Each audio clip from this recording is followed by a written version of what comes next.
istikrarını temin etmek için yeni projeler üzerinde de çalışıyoruz. Tek tipçi anlayıştan uzaklaşan üniversitelerimiz farklı değerler üretir hale gelerek birbirinin kopyası olmaktan çıkmıştır. Gerçi hala eski Türkiye'nin alışkanlıklarıyla devletten ve toplumdan kopuk bir şekilde inşa ettikleri hükümranlık alanlarını korumanın peşinde olanlar yok değil. Bunlar da var. Ama inşallah onlar da adım adım bu ülkenin üniversitesi olduklarını, bu millete hizmet etmekle mükellef olduklarını anlayacaklar.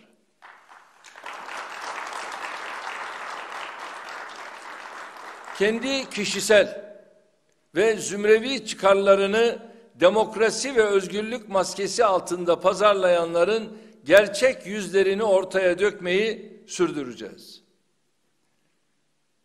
Saygıdeğer hocalarım, YÖK'ün kontenjan planlamasının ancak ilgili tüm taraflarla birlikte yapıldığı takdirde gerçekçi olabileceğini gördük.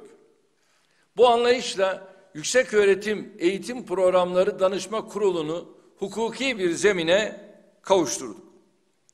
Bu kurulda Milli Eğitim, Sağlık, Sanayi ve Teknoloji, Hazine ve Maliye Bakanlıkları ile Cumhurbaşkanlığı Strateji ve Bütçe Başkanlığı, Sosyal Güvenlik Kurumu Başkanlığı ve özel sektör adına Türkiye Odalar ve Borsalar Birliği temsilcileri yer alıyor. Kapsamlı yapısıyla bu kurul yerel, bölgesel ve ulusal düzeyde ihtiyaç odaklı bir planlama çalışması yürütüyor. Bu sayede geçen sene üniversitelerimizdeki doluluk her başlıkta en yüksek oranları yakaladı. Hukuki zemine kavuşturduğumuz bir başka kurulda Meslek Yüksekokulları Koordinasyon Kurulu'dur. Kamu ve özel sektör temsilcilerinin de üyesi olduğu bu kurul, ülkemizin kalkınması için sanayinin ihtiyaç duyduğu kalitede eğitim ve beceriye sahip eleman ihtiyacının karşılanmasına yönelik çalışmalar gerçekleştiriyor. Bu amaçla meslek yüksekokullarının özellikle organize sanayi bölgelerinde faaliyet göstermesini özendirmek için öğrenci başına teşvik uygulamasını getirdik. 2017-2018 akademik yılı açılışında kamuoyu ile paylaştığımız yükseköğretimde dijital dönüşüm projesinde alınan mesafeden de memnunuz. Salgın döneminde nasıl ki sağlık alanında gelişmiş birçok ülkeden daha kaliteli hizmet sunabildiysek, üniversitelerimizde başarılı bir uzaktan eğitim hizmetini verdiler. Bundan dolayı ayrıca müteşekkirim. Bu sayede üniversitelerimiz pek çok Batı Üniversitesi'nde olduğu gibi bir hafta açılıp bir sonraki hafta kapandığı bir belirsizlik dönemi yaşamadı. Yükseköğrenim faaliyetlerimiz en başta planlandığı şekliyle kesintisiz olarak sürdü. Saygıdeğer hocalarım, Anadolu'nun her ilinde üniversite kurma kararı almamızın gerisinde gençlerimize sosyal adalet ve fırsat eşitliği temelinde bir yükseköğretim hizmeti sunma gayesi vardı. Biliyorsunuz buna da karşı çıktılar. Maddi imkansızlıklar veya sosyal ve kültürel kimi sebepler yüzünden kendi şehrinin dışına çıkamayan yüz binlerce gencimizi bu sayede yükseköğretime kazandırdık. Kızlarımızın yükseköğretim görme oranlarındaki artışta da üniversitelerin Anadolu'da yaygınlaşmasının büyük etkisi vardır. Her ile bir üniversite projemiz ve üniversite sayısındaki artış elbette beraberinde bazı tartışmaları da getirdi. Öyle ki dönemin YÖK yönetimi dahi yeni üniversitelere rektör atamamak için engel üstüne engel çıkartmıştı. Hamdolsun artık YÖK bu tür engellemelerle uğraşmak yerine ülkemizin kalkınması için önemli olan öncelikli alanlara yoğunlaşan, milletimize ve onun değerlerine hizmet eden yeni bir kuruma dönüştü. Anadolu'nun ilim ve irfan yolunda kalkınma hamlesi olan her ile bir üniversite düşüncesini bölgesel kalkınma odaklı üniversiteler projesiyle yeni bir safhaya çıkardık.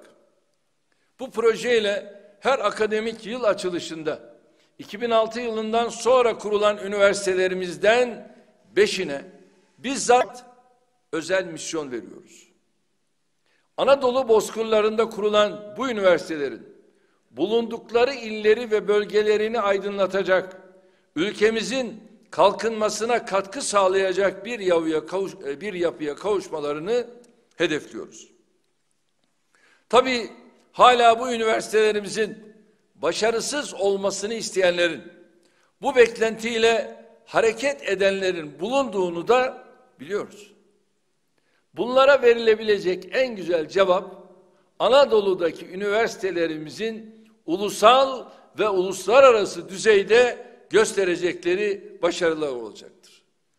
Nitekim bu üniversitelerimizden asırlık geçmişe sahip pek çok kurumu geride bırakarak dünya sıralamasında ilk 1000 içerisine girme başarısını gösterenler var.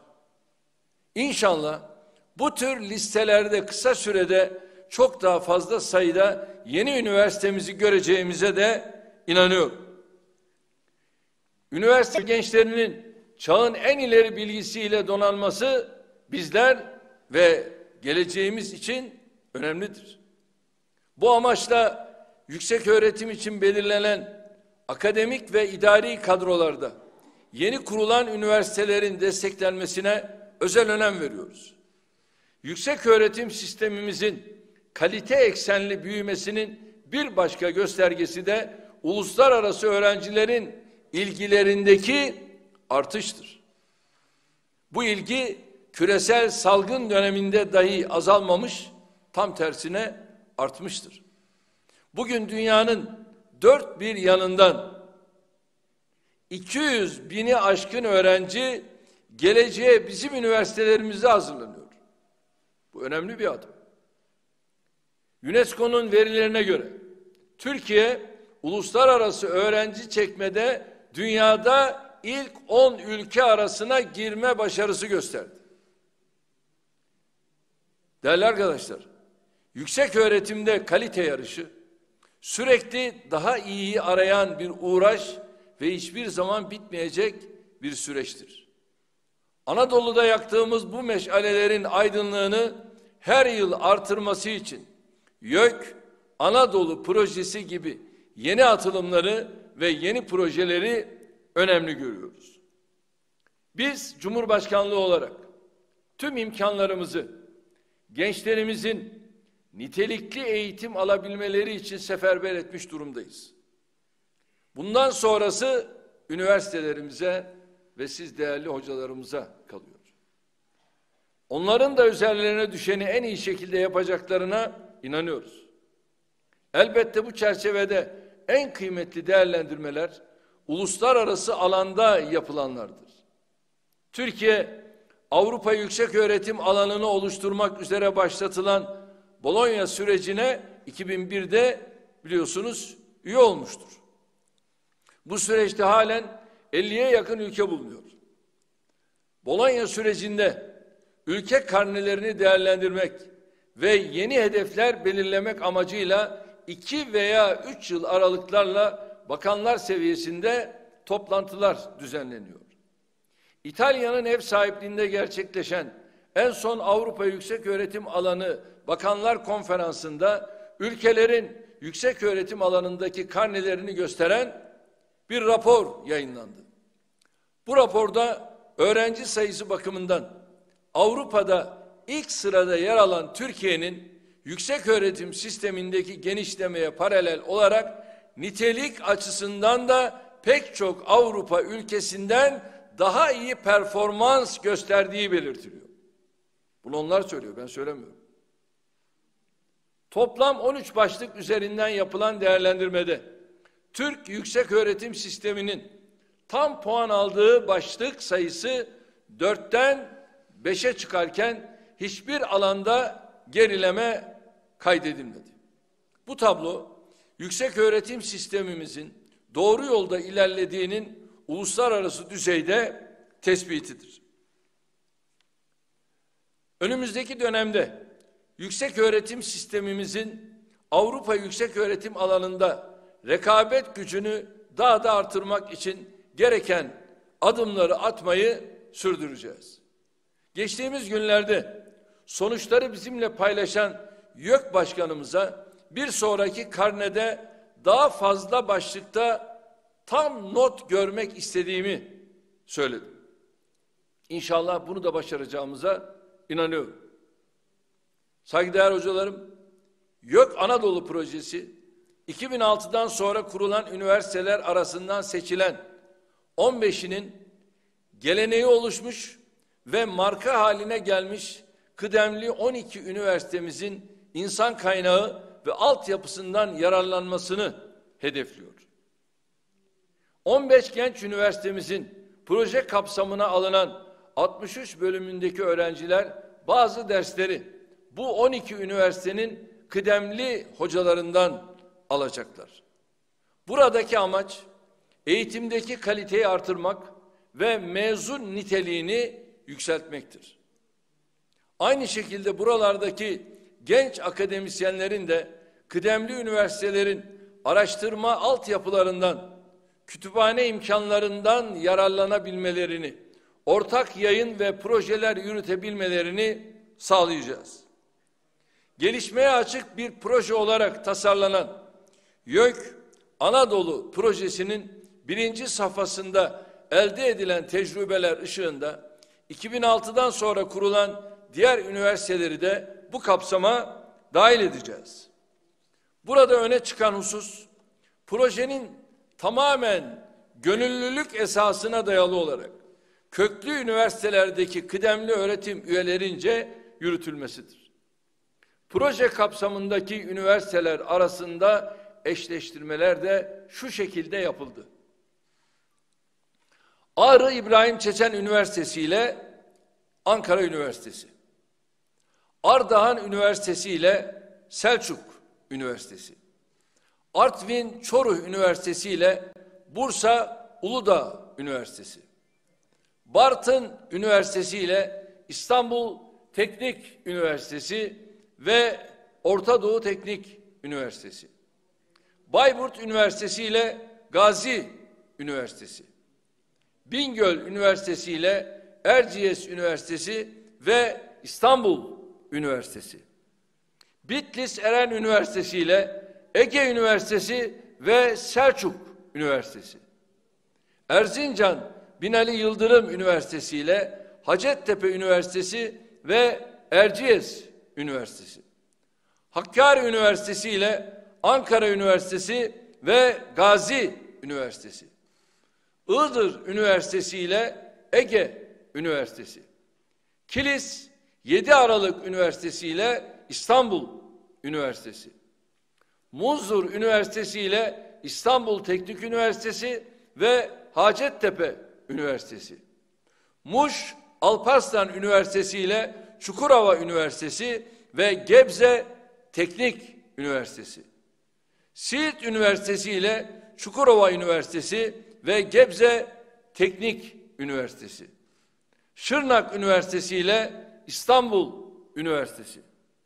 Evet, Anadolu'daki 15 üniversite ile 12 köklü üniversitemizin eşleştirmeleri işte bu şekildedir. Böylece mesela Munzur Üniversitesi Kimya Mühendisliği bölümünde okuyan öğrencimiz İstanbul Teknik Üniversitesi'nden ders alabilecek. Hakkari Üniversitesi Çocuk Gelişimi bölümündeki öğrencimiz Ankara Üniversitesi'nden ders alabilecek. Bartın Üniversitesi Psikoloji bölümü öğrencisi Orta Doğu Teknik Üniversitesi'nden ders alabilecek. Bayburt Üniversitesi İnşaat Mühendisliği öğrencisi Gazi Üniversitesi'nden ders alabilecek. Erzincan Binali Yıldırım Üniversitesi Tıp Fakültesi öğrencisi Hacettepe Üniversitesi'nden ders alabilecek. YÖK Anadolu projemizin bir kez daha üniversitelerimiz öğrencilerimiz ve siz değerli hocalarım için hayırlara vesile olmasını diliyorum. Bu vesileyle YÖK'ün uygulamaya koyacağı bir başka önemli projenin müjdesini de burada vermek istiyorum. Bu proje YÖK Akademik Kariyer Liyakat Projesidir.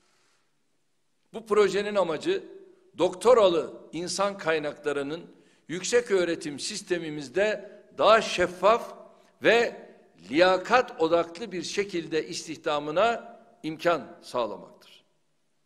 Türk veya yabancı uyruklu, doktorasını başarıyla tamamlamış tüm akademisyen adaylarımız ile stratejik hedefleri doğrultusunda öğretim üyesi arayan üniversitelerimiz bu platformda bir araya gelecektir. Hazırlıkları tamamlanan bu projeyi önümüzdeki haftadan itibaren uygulamaya geçiriyoruz. Esasen bu YÖK Anadolu projesini de destekleyen bir proje olacaktır. Bu projenin de üniversitelerimize ve akademisyenlerimize hayırlı olmasını diliyorum. Bugün sizlerle paylaşmak istediğim son husus, dünyanın önde gelen üniversitelerinin, saygın hocalarının uzaktan eğitim yoluyla ülkemizde ders verebilmelerine imkan sağlayacak çalışmasıdır. Amacımız gençlerimizin kendi ülkelerindeyken bile uluslararası bir bütünleşmeye adım atmaları, farklı akademik kültürler ile tanışmalarıdır. Sözlerime son verirken, YÖK Anadolu projesine gönüllü olarak katkı sunacak tüm hocalarımıza, şahsım, milletim adına şimdiden teşekkür ediyorum. Ülkemizin gelişmesine, kalkınmasına, büyümesine yaptıkları katkılar sebebiyle hocasından öğrencisine kadar üniversite camiamızın tüm mensuplarına şükranlarımı sunuyorum. Sizleri sevgiyle, saygıyla selamlıyorum. Kalın sağlıcakla.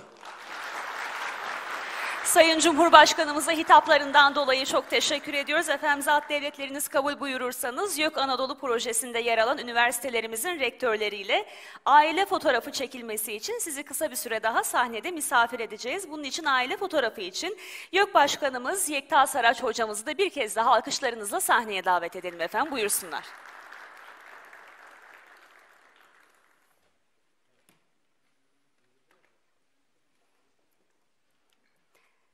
Bir kez daha hoş geldiniz Sayın Hocam. Efendim ilk olarak YÖK Anadolu projesi kapsamında belirlenen kıdemli üniversitelerimizin rektörlerini aile fotoğrafı için sahneye davet ediyorum.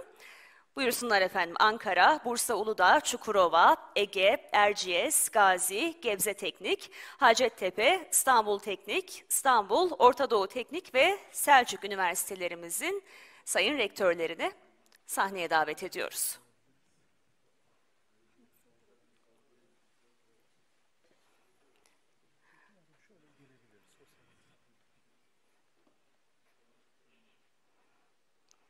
Biraz daha hilal olacak şekilde mesafeye de dikkat ederek efendim teşekkür ediyoruz.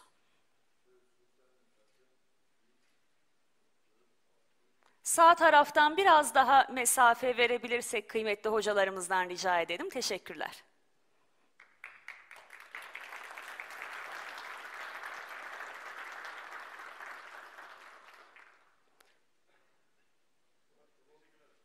Kıdemli üniversitelerimizin rektörlerine çok çok teşekkür ediyoruz. Alkışlarla yerlerine uğurluyoruz. Efendim şimdi de YÖK Anadolu projesi kapsamında belirlenen genç üniversitelerimizin rektörlerini aile fotoğrafı için sahneye davet ediyorum. Ağrı İbrahim Çeçen, Ardahan, Artvin Çoruh, Bartın, Bayburt, Bingöl, Bitlis Eren, Erzincan Binali Yıldırım, Hakkari, Iğdır, Kilis 7 Aralık, Munzur, Muş Alparslan, Siirt ve Şırnak üniversitelerimizin rektörlerini sahneye davet ediyoruz.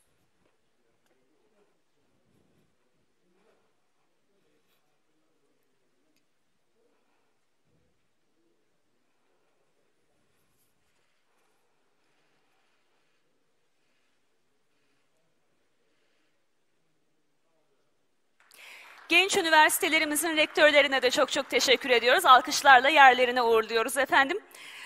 YÖK Anadolu Projesi tanıtım toplantımız burada sona eriyor. Toplantımıza teşriflerinden dolayı Cumhurbaşkanımız Sayın Recep Tayyip Erdoğan Beyefendi'ye bir kez daha şükranlarımızı arz ediyoruz. Ayrıca Sayın Cumhurbaşkanı Yardımcımıza, Sayın Bakanlarımıza, kurum başkanlarımıza, YÖK üyelerimize, rektörlerimize ve bütün akademisyenlerimize katılımlarından dolayı çok teşekkür ediyoruz. Ayaklarınıza sağlık efendim.